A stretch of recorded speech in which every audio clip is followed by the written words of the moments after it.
Hola, buenas tardes a todos. Espero me logren escuchar. Pues bienvenidos todos a este seminario virtual. Bueno, recordemos que estos espacios se promueven con la intención de brindar acompañamiento continuo y permanente a los procesos formativos de todas nuestras figuras educativas, educadores comunitarios de acompañamiento y educadores comunitarios de acompañamiento regional. Bueno, este seminario en particular se enfoca o tiene el énfasis en dar continuidad a los instrumentos que ya estuvieron ustedes aplicando a inicios del mes de, bueno, en el mes de agosto y septiembre en sus comunidades. Tiene que ver con el diagnóstico sociolingüístico, instrumentos de detección de alumnos con o sin discapacidad, el diagnóstico de lectura y escritura y el diagnóstico que incorporamos en este ciclo escolar que tiene que ver con el desarrollo, las habilidades del pensamiento matemático. El seminario tiene una duración de 4 días. El periodo es del 7 al 10 de octubre y el objetivo que queremos lograr con este seminario es brindar orientaciones a nuestras figuras educativas en los distintos diagnósticos con la finalidad de apoyar el desarrollo del proceso educativo en niñas, niños y adolescentes. ¿Qué quiere decir esto? Que en estos seminarios la intención es que puedan ustedes recibir diversas estrategias. Tal es el caso de la Dirección General de Desarrollo Curricular de la SEP, la Secretaría de Cultura, y también vamos a tener o vamos a contar con la experiencia de personas que llevan una trayectoria amplia en el Consejo, figuras que van a compartirnos su experiencia en la implementación del modelo del CONAFI. Las líneas de formación que vamos a abarcar en este seminario es, la primera es la atención a alumnos con discapacidad o condición específica sin discapacidad. La tercera tiene que ver con la educación intercultural y población indígena. Y la cuarta línea de formación es relacionada a la didáctica de los distintos campos formativos como lenguaje, saberes y pensamiento científico, ética, naturaleza y sociedad, y de lo humano a lo comunitario. ¿Sale? Entonces, esperemos que este seminario sea muy fructífero para todos. Como lo comentaba hace un rato Abel, los espacios están abiertos para que ustedes puedan externar sus dudas, sus inquietudes y pues cuando sea el momento puedan hacer sus participaciones, inclusive brindar algunas otras aportaciones, ¿no? Pues bienvenidos chicos y bueno, vamos a continuar con el esquema de esta presentación para dar también la oportunidad de que los ponentes que están contemplados para esta sesión puedan iniciar con el tema. Muchas gracias y bienvenidos. Muy bien, solamente para comentarles, en un momento más se subirá la lista de asistencia para que ustedes puedan registrarse. Y bueno, sin más, vamos a comenzar el tema para el día de hoy. Es atención a la diversidad, alumnos con y sin discapacidad. Los ponentes son de la Dirección General de Desarrollo Curricular, SEP, quienes son la unidad de la Subsecretaría de Educación Básica responsable de planear, diseñar, elaborar y mantener actualizado el currículo de educación básica. Además de que los pone a disposición de los educadores y de la sociedad en general. Su misión es establecer un currículo de educación básica pertinente, flexible, viable y en permanente actualización, acorde con las demandas sociales, que tome en cuenta la diversidad de la población y del sistema educativo, que permite el desarrollo de las competencias básicas para el ejercicio de una ciudadanía responsable y que siga aprendiendo a lo largo de la vida. Entonces, pues bueno, queremos dejarles ya sin más preámbulos el espacio para ellos. Hola, buenas tardes a todas y todos. Bueno, me llamo Daniel Hernández y yo voy a ser quien va a estar trabajando este primer tema que trata sobre discapacidad psicosocial y trastorno del espectro autista o autismo. No sé si, bueno, voy a empezar a hablarles un poco a darles una introducción sobre el tema y ahorita, bueno, me apoyan con la presentación. Entonces, en algún momento y actualmente se está llevando la discusión sobre si el autismo está dentro o no del espectro de la discapacidad psicosocial. El autismo en sí es, el nombre completo es trastorno del espectro autista. Entonces hablamos de que es una amplia gama de diferentes condiciones. Las y los estudiantes, niñas, niños, adolescentes y jóvenes que se encuentran diagnosticados con estas condiciones, principalmente la del autismo, y en cualquiera de las condiciones de discapacidad van a variar de una forma muy amplia. No vamos a encontrar niñas o niños, adolescentes iguales. Con cada una y con cada uno van a tener características, habilidades, aptitudes, intereses totalmente diversos. Entonces, el día de hoy les voy a hablar de algunas estrategias, algunos también criterios para poderlos identificar, pero nos vamos a orientar un poco más hacia las estrategias que estas y estos estudiantes o que les pueden servir a ustedes y en algunas caracterizaciones. No sé si quieran que comparta yo la presentación, porque estoy fijada, no sé, Abel o ustedes díganme.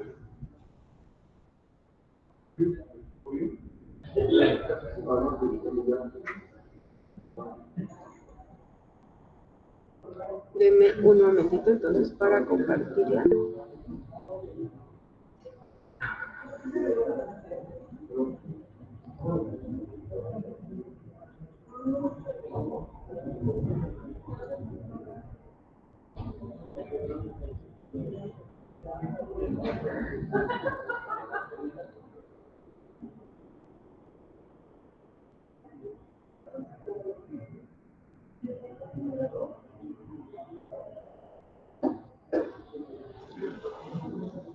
Ok, ya, listo, muchas gracias a Mayrani. Ok, ¿le puedes dar la siguiente, por favor? Vamos a tratarlo de hacer lo más fluido posible, de darles algunas generalidades. Y bueno, en sí, ¿qué es la discapacidad psicosocial? La discapacidad psicosocial es una condición de vida temporal o permanente que se va a derivar de una enfermedad o condición asociada a un trastorno mental. Y en general, ¿de qué se trata? De una diversidad para responder a estímulos sensoriales y sociales en el que la persona, niña, niño, adolescente, joven, está adentro. Esto se va a poder hacer evidente desde la infancia hasta la adultez. Ojo, hay muchas condiciones mentales que no se diagnostican en la infancia. Por ejemplo, la esquizofrenia, por ejemplo, el trastorno bipolar. Podemos ver algunos indicadores o síntomas, pero no se diagnostican hasta que en general hay una mayor maduración neuronal. Entonces, hay condiciones que se ven desde la infancia, como son, podemos ver a niños, niñas, niños con rasgos de ansiedad, con rasgos de depresión, por ejemplo, el TDAH, por ejemplo, el autismo, pero hay otras condiciones, principalmente las asociadas a un trastorno mental, que se ven hasta la adultez. Y bueno, esto va a afectar a toda la esfera de la persona que esté diagnosticada con esta condición. Esto va a limitar su participación, pero ojo, ¿cómo vamos a saber que nos estamos enfrentando a una discapacidad psicosocial?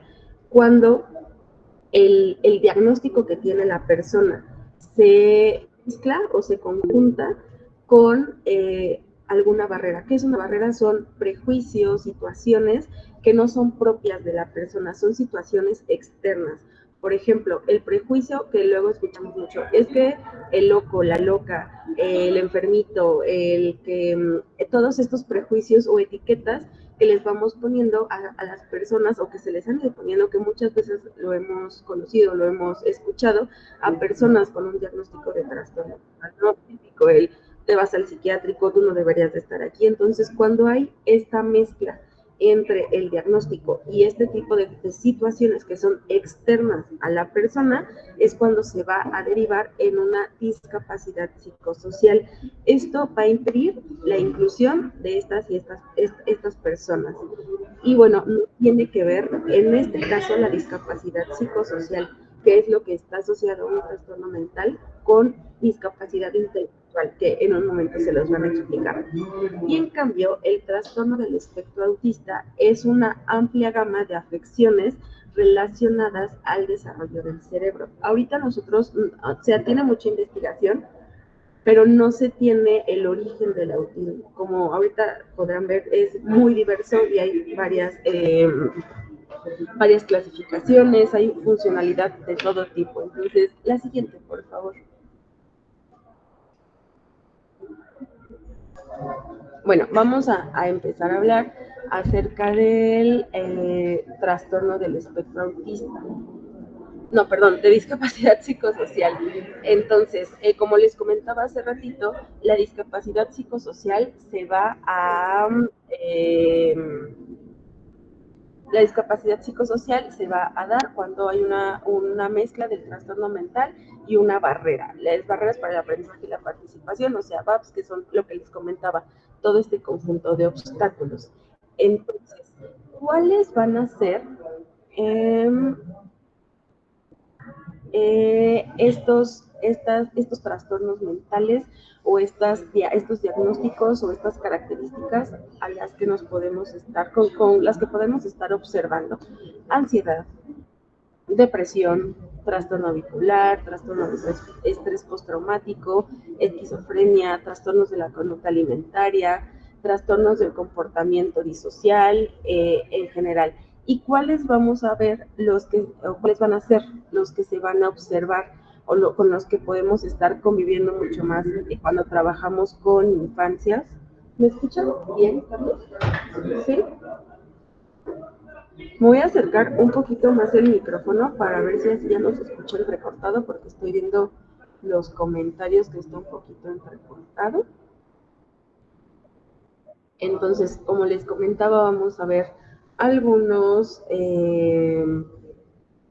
trastornos de ansiedad, algunos rasgos, niñas, niños, que vemos que se pueden estar rascando mucho. Pueden ser muchas características o situaciones diferentes, pero algunos notables. Por ejemplo, en la ansiedad, niñas, niños que tienen mucho movimiento, que a lo mejor se están comiendo las uñas, hay algunos niñas, niños que se comen el cabello, o sea, son diferentes características y diferentes manifestaciones.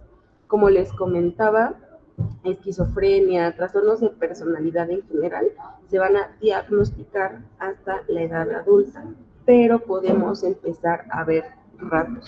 Entonces, toda esta gama de comportamientos, de situaciones, de condiciones, son las que pueden englobar o dar pie a la discapacidad psicosocial. Creo que no se ve mi presentación, creo que es porque estoy fijada yo. Entonces, no sé si más bien yo me tenga que dejar de fijar y más bien fijar. Ay, ya no sé qué hice. Creo que ahí más bien ya está la presentación. Muchas gracias. La siguiente, por favor. Gracias. ¿Me podrían ayudar con la siguiente?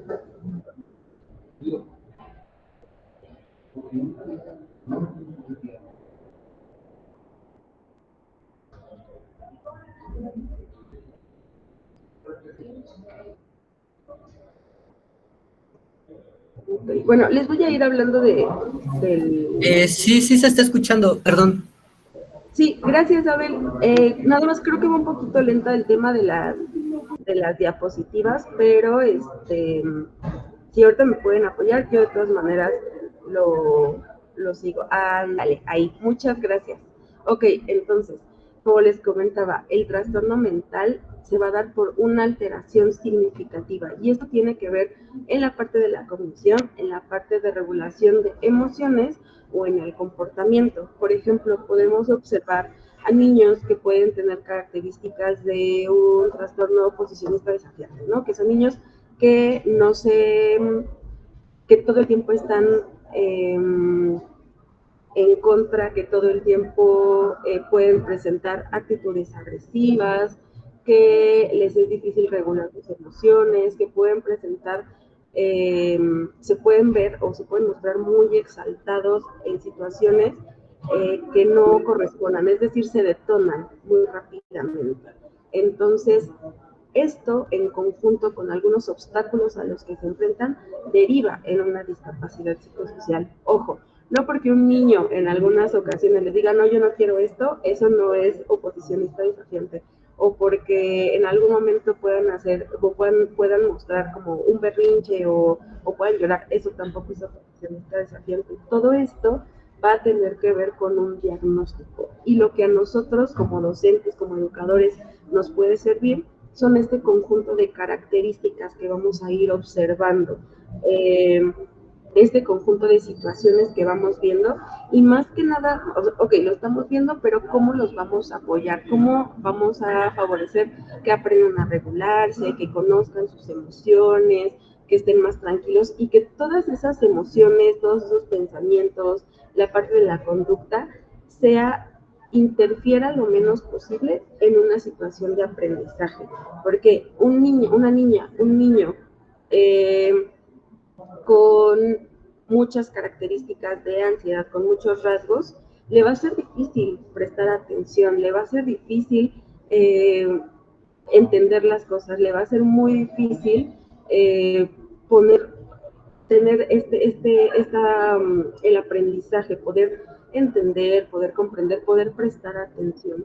Entonces, en situaciones como estas, es muy, muy importante poderles favorecer y enseñarles a regularse. Ahorita al final vamos a ir viendo ciertas estrategias. La siguiente, por favor. Y bueno, esto es, por un lado, la parte de la discapacidad psicosocial. Si quieren, dejamos al final, anoten sus preguntas y al final las vamos contestando. Damos toda la presentación y ahorita los vamos respondiendo preguntas. Y ok, entonces eso es por una parte el concepto de discapacidad psicosocial. Ahora, vamos al autismo. ¿Qué es el autismo? Es un término en engloban condiciones. Por ejemplo, hemos escuchado el síndrome de Asperger, autismo de alto funcionamiento también era muy común. Entonces, en las siglas TEA, trastorno del espectro autista, se va a englobar todo esto. Y bueno, nos va a dar un enfoque bidimensional, es decir, que tiene una amplia variabilidad.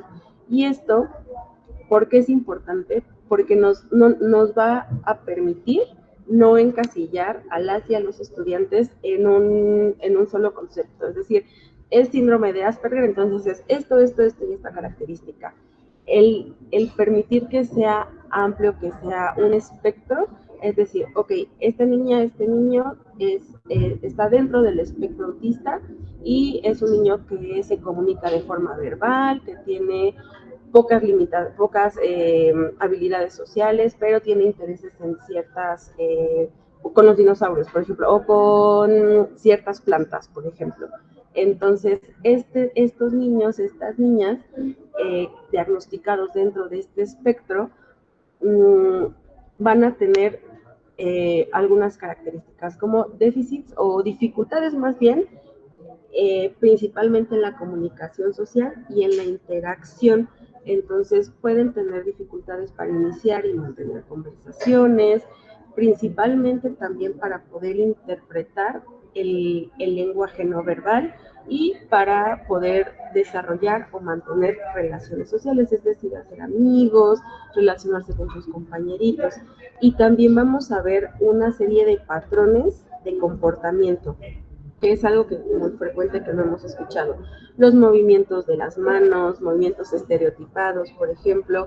He observado algunos niños que corren mucho en círculos, que dan vueltas, que mueven mucho la cabeza, por ejemplo, que recurren mucho a los aplausos. Entonces, son movimientos repetitivos y intereses o intereses particulares en ciertas actividades, como les comentaba, intereses muy, muy específicos. Por ejemplo, he trabajado con estudiantes que tienen un interés muy particular en animales del mar y en los tiburones. Entonces, se saben toda la diversidad en los tipos de tiburones, a lo mejor pueden conocer sus características como qué comen, los colores, tipo de dientes, si viven en más profundo, más arriba en el mar, etcétera, ¿no? Entonces, si son agresivos incluso investigar ciertas conductas, por ejemplo, y te pueden dar características de cada uno de los intereses que tienen y son muy particulares y pueden llegar a ser intereses restringidos y a veces obsesivos. La siguiente, por favor. Que también observamos mucho en niñas y niños que están dentro del espectro autista.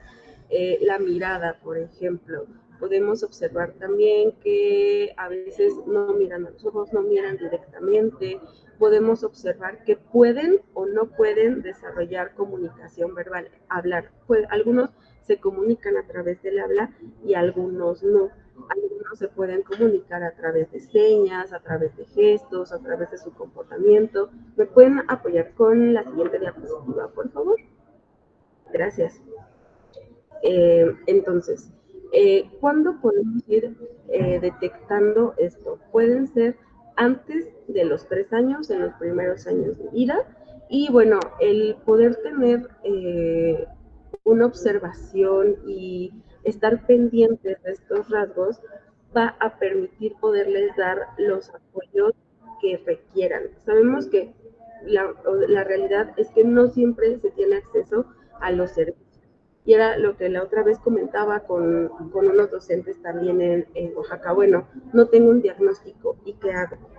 Obsérvalo, observa qué es cómo se comporta, cómo se lleva con sus compañeros, cuál es su dinámica familiar. Observen mucho qué es lo que les gusta, lo que no les gusta. En chicos dentro del espectro autista sirve mucho conocer el perfil sensorial, es decir, qué texturas les gustan, si hay olores a los que sean más sensibles o no, si hay sabores a los que sean más sensibles o no, si hay, a lo mejor he conocido también que hay colores que de plano no les gustan y les detonan, por ejemplo, ven, es un ejemplo, lo he visto con colores muy brillantes, ven colores muy brillantes que les lastiman mucho los ojos y empiezan a llorar, no lo quieren ver, no se quieren acercar. Entonces, conocer estas particularidades para ustedes va a ser muy, muy, muy útil para poder brindar esta atención educativa.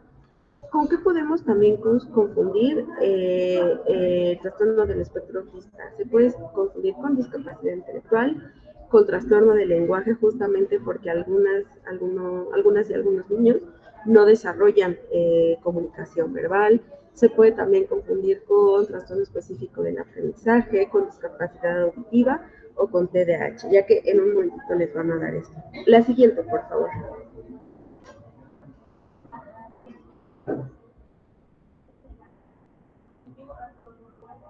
Gracias. Entonces, ¿por qué se habla de un espectro? Es porque tenemos niveles en los que van a requerir ciertos apoyos. Un nivel 1 es que no van a requerir tantos apoyos, es decir, van a tener algunas dificultades en el área social, pero pueden desarrollar un buen nivel de autonomía, pueden escuela, incluso la inclusión laboral y pueden irse desarrollando.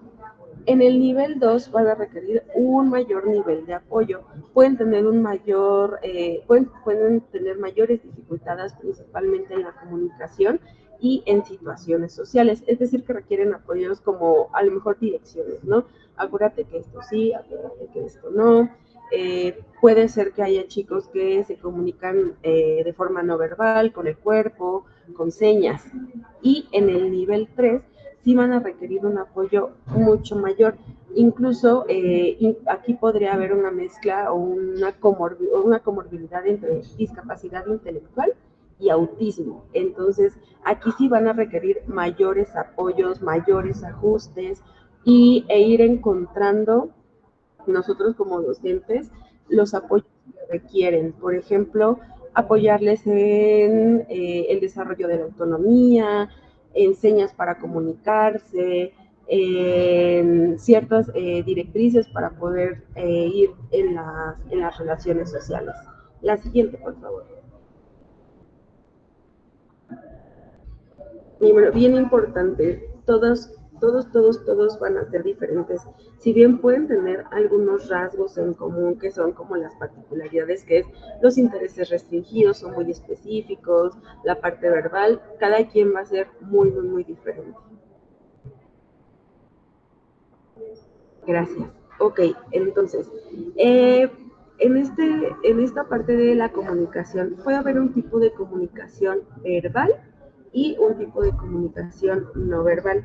Entonces, en la verbal es la expresión, el uso del lenguaje, puede haber repetición de ciertas palabras. Por ejemplo, niños que dicen 3 veces la misma palabra en una sola oración.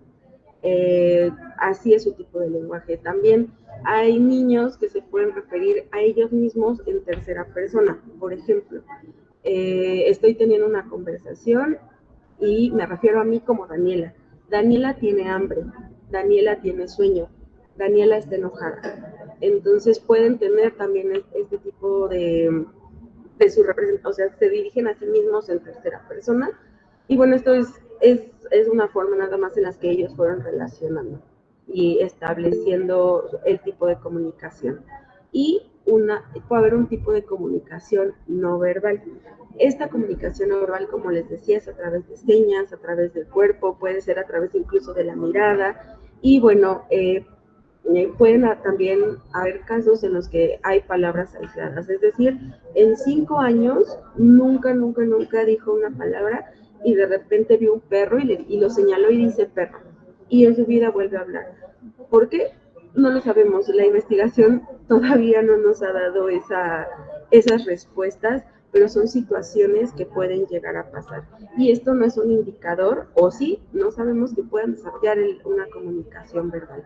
Y muy importante, el que no se comuniquen verbalmente no significa que tengan una capacidad cognitiva baja o que tenga que ver con el desarrollo intelectual. Es más bien una característica propia del espectro. Y bueno, para estas situaciones y en cualquier tipo de condición, ya sea discapacidad psicosocial o trastorno del espectro autista, podemos hacer uso de métodos alternativos de comunicación. La siguiente, por favor.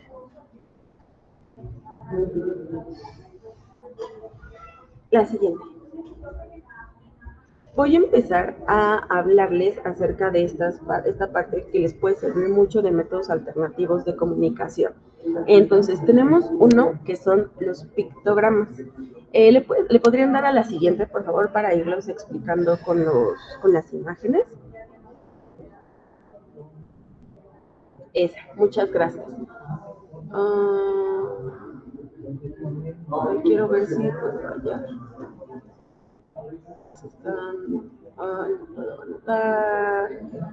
Bueno, del lado izquierdo tenemos un ejemplo de un tablero de comunicación. ¿Qué es un tablero de comunicación? Es una herramienta que nos va a servir para favorecer habilidades, para favorecer ciertos procesos de aprendizaje, para favorecer el aprendizaje de rutinas, el establecimiento de reglas en las y los estudiantes. El tablero de comunicación puede incluir imágenes, puede incluir símbolos, puede incluir palabras. Nos puede ayudar, por ejemplo, cuando estamos trabajando el concepto de número, a poner un tablero de comunicación, podemos poner el 4, el número 4, el 4 escrito y 4 fichitas. Y así podemos representarlo de diferente manera. Por ejemplo, en un tablero de comunicación podemos poner la secuencia para ir al baño. Entonces, ahí ponemos la taza del baño, como está marcado en el segundo, ¿no? A lo mejor la sensación para ir al baño, después que bajamos la ropa, se va al baño y se sube la ropa y se lavan las manos. Y esto lo podemos ir modificando al contexto y a las necesidades de cada uno de nuestros estudiantes. Por ejemplo, aquí también hay uno de comer, ¿no? Sí se estaba viendo la presentación, solo que ya no la veo. Entonces, estos métodos nos van a servir mucho para poder apoyar en el aprendizaje de nuestras y de nuestros estudiantes. Un pictograma puede ser parte de un tablero de comunicación. ¿Y qué es un pictograma? Es una imagen que representa una actividad.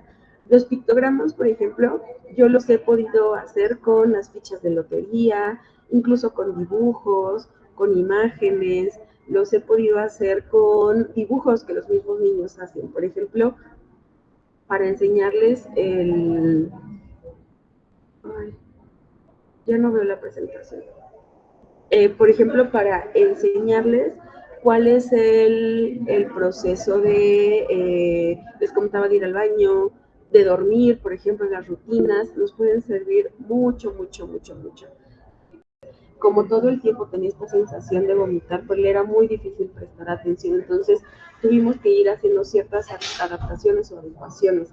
Notamos también, por ejemplo, que cuando en las mañanas no desayunaba, le costaba mucho trabajo regularse y era muy frecuente que ella lloraba. Entonces, todo esto que fuimos observando lo pudimos comentar con su familia y en conjunto pudimos irle apoyando. Entonces, hagan uso de conozcan a sus estudiantes, utilicen las imágenes, objetos reales, para poder explicar las tareas y los conceptos, que las tareas que ustedes les den sean divididas en pasos pequeños y claros. No den instrucciones muy largas ni den instrucciones muy confusas porque va a ser muy complicado. Con cualquiera de las dos condiciones, ya sea con discapacidad psicosocial o con espectro autista, que sea muy claro, que sea dividido en pequeños pasos. La anticipación, principalmente en niñas y niños que muestran rasgos de ansiedad, va a ayudar a calmarles mucho. Si nosotros ya les dijimos, por ejemplo, un día antes, que íbamos a salir a conocer los tipos de plantas, es importante que eso se cumpla. Y si no se cumple, es decirles, vamos a cambiar de esta actividad a otra, pero lo vamos a hacer el día de mañana o lo vamos a hacer en un rato. ¿Por qué? Porque eso va a ayudar a contener un poquito ciertas reacciones emocionales. Hablen con palabras claras, con palabras sencillas, con lenguaje que ellas y ellos les entiendan. También pueden enseñarles técnicas de relajación y respiración. Hay unas técnicas muy sencillas, por ejemplo, con las hojitas de las plantas, nosotros luego les enseñábamos que respiraran, entonces respira en 3 segundos, entonces les contábamos, inhalaban 1, 2, 3, y ahora detén tu aire en tu estómago, 1, 2, 3, y con la plantita le decíamos sopla y que se muevan tus pétalos, entonces ya los niños soplaban, pero cuando era muy fuerte los pétalos se caían, entonces le decíamos, a ver, vamos a ver con otra vez, acuérdate que los pétalos no se tienen que romper. Entonces, eso también les ayuda mucho a regularse. ¿Por qué? Porque van midiendo esa fuerza y eso también lo van interiorizando para regular ciertos impulsos. Eso ayuda muchísimo. Entonces, también brindar un ambiente de apoyo, de comprensión, donde las y los estudiantes se sientan seguros. Como les decía, esto tiene mucho que ver con el tema de poner etiquetas, de tener prejuicios. Es muy importante que nosotros hagamos este examen de conciencia de cuáles son nuestros prejuicios que pueden estar influyendo en la atención que le estamos dando a las y los estudiantes. Por ejemplo, en algún momento en una escuela iba con mi estudiante y estábamos trabajando en individual. Entonces llegaba al salón y la maestra le decía, me decía a mí, se refería a mí, qué bueno que vienes por él, porque yo no quiero estudiantes locos en mi salón.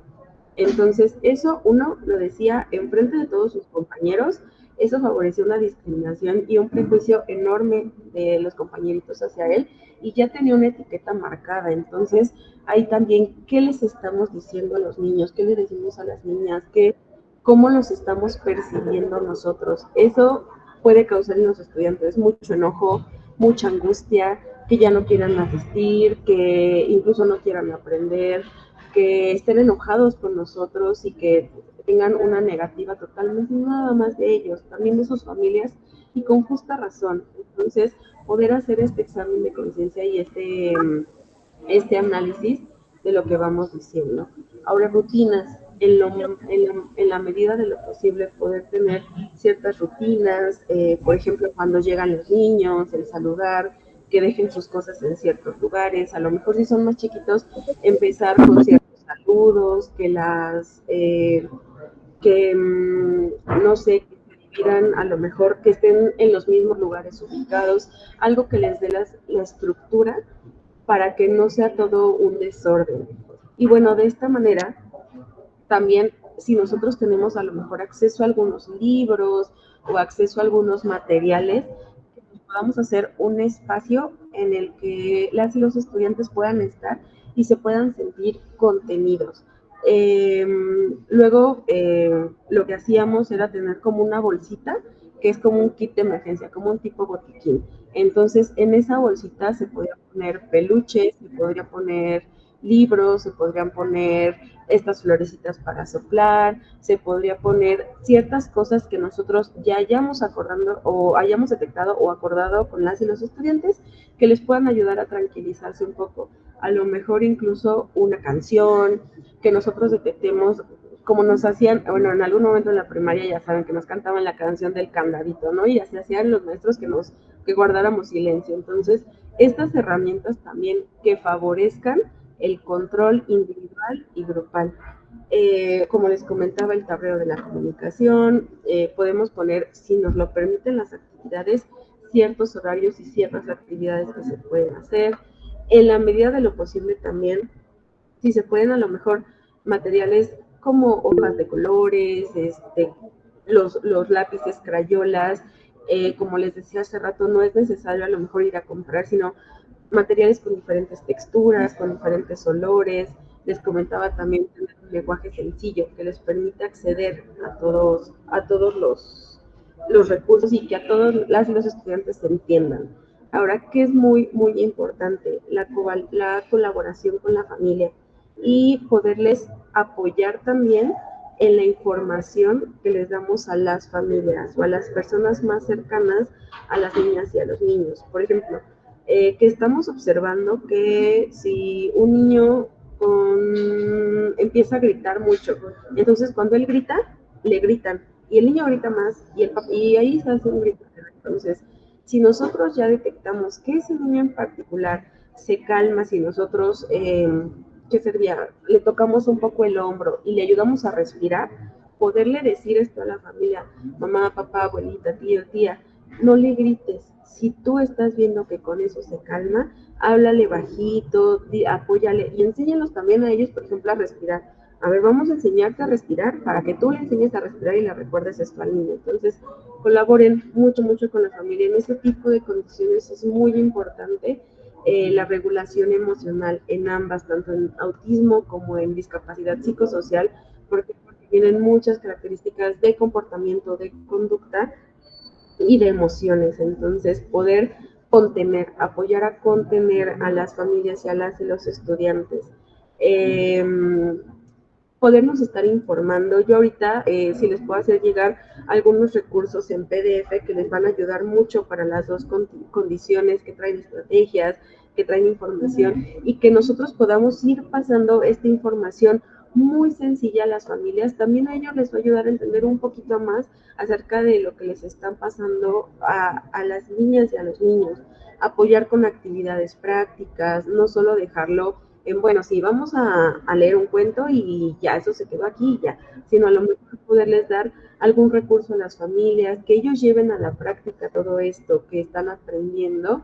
Y bueno, muy importante, trabajar con el modelamiento. ¿Qué es el modelamiento?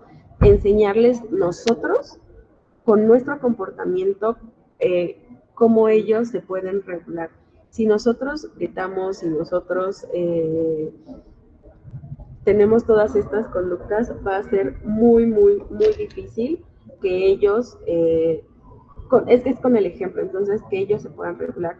Pero si nosotros lo vamos haciendo y ellos van viendo cómo nos estamos regulando nosotros, a ellos les va a ayudar mucho.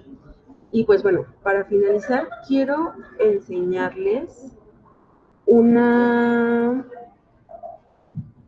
quiero desenfocar mi fondo. Quiero enseñarles una aplicación en el celular. Ahorita se las pongo en el chat cómo se llama. Se llama CardTalk. Y es una aplicación en la que nosotros,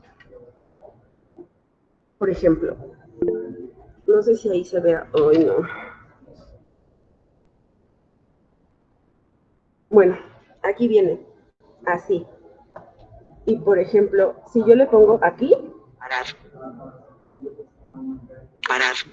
y ahí, por ejemplo, aquí este tachecito dice no, No. y ahí dice no, No. Quiero ir. Sí. y ahí dice sí. Entonces, por ejemplo, en animales, no se ve muy bien. Ah, miren, ahí creo que se ve mejor. Gato. Perro. Pez. Entonces, eso ahorita se las voy a poner en el chat. Este tipo de aplicaciones, o este tipo de, si son aplicaciones, sirven mucho para favorecer la comunicación en niñas, niños que su comunicación es no verbal. Entonces, pues son algunas herramientas y también trae muchas cosas, trae emociones y nosotros podemos agregarle cosas. O sea, nosotros aquí le ponemos, aquí por ejemplo, le puedo poner trabajar. Trabajar. Eso lo hice yo. Esa vocecita la puse yo y puse una imagen. Entonces, ay. Trabajar. Entonces yo grabé ese audio y le puse la imagen. Y bueno, pues no sé si tengan alguna duda, alguna pregunta. Yo sé que es muy rápido y que es mucha información, pero espero que les haya sido de ayuda. Y bueno, no sé si tengan dudas o comentarios.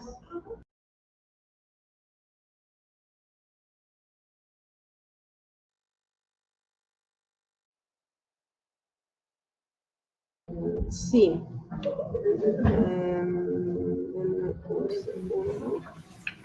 Vamos a dar un momento para que los compañeros que están conectados, si tienen alguna pregunta, ahora sí pueden levantar la mano para que se les dé el acceso.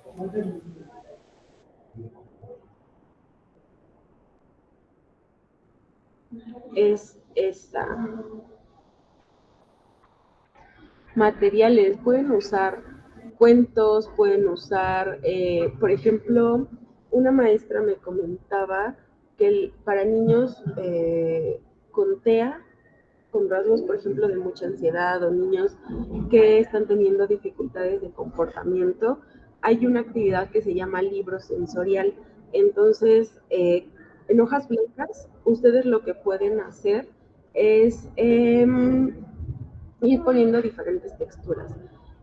Lentejuelas, frijolitos, arroces, foamy, e irle, ¿cómo se hace? Ponen ustedes la hoja, el material, y los niños van pasando las manos, y eso ayuda mucho a regular, a calmar. Hay niños que lo toleran, hay niños que no. No, CardTalk no es de pago, es de acceso libre. No se paga nada para descargarlas, es de acceso libre totalmente. Pueden usar cuentos, por ejemplo, pueden usar recursos de imágenes,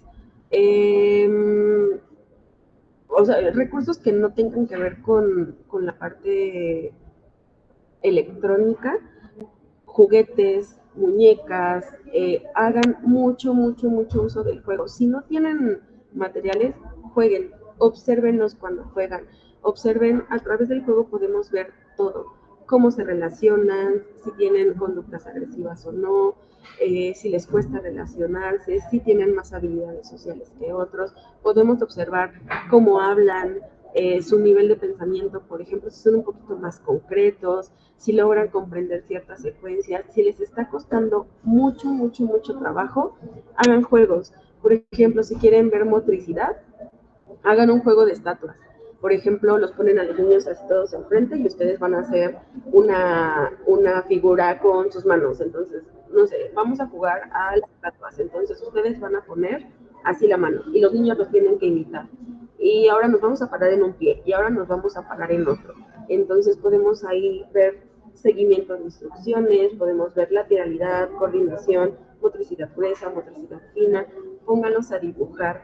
Y no en un sentido de dibujo de vamos a ver qué encontramos, porque tampoco no es el punto, es cómo dibujan, quién es su familia, quiénes son sus amigos. A través del dibujo podemos ver quiénes son las personas que son más cercanas. Si, por ejemplo, usan la mano de esta forma para dibujar o ya tienen la pinza fina, podemos ver a través del dibujo y del juego muchas cosas y a partir de ahí podemos nosotros tener estrategias. Luego me decían, es que no tengo el material, es que no he podido ir a comprar. Pues no es necesario ir a comprar material, no es necesario tener tantos recursos a la mano. Si nosotros tenemos colores, hojas blancas, imaginación, también creatividad, podemos hacer muchas cosas. Podemos crear nuestro propio memorama, podemos hacer mapas, podemos hacer rompecabezas también. Eso nos va a ayudar mucho. Los libros sensoriales, ajá, justo, son los parecidos, un poquito parecidos. Pero creo que esos ya los había escuchado. Tienen otro tipo de contenidos. Voy a investigar y si no en un momento les pongo en el chat. Ay. Pero ahorita lo investigo. Pero bueno, pues por mi parte sería todo. Espero que la información les haya ayudado y bueno, para darle la entrada a mi compañera. Muchas gracias.